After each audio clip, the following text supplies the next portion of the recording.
Good day mga kahabis. For today's video, I'm gonna teach you how to buy Facebook stars. So, una na tong buhaton, moadto ka sa imong profile, click videos or reels, and then choose any of your videos.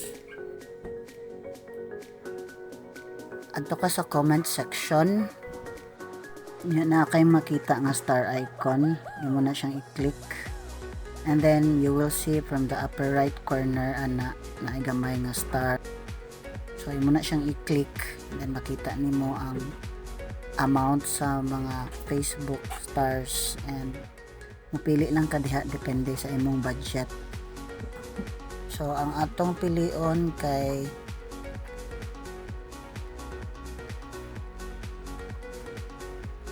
ang 56 lamang, kay maura na maabot sa atong budget. So atong i-wait nga ni-load siya, and then mugawas ang imong number sa GCash,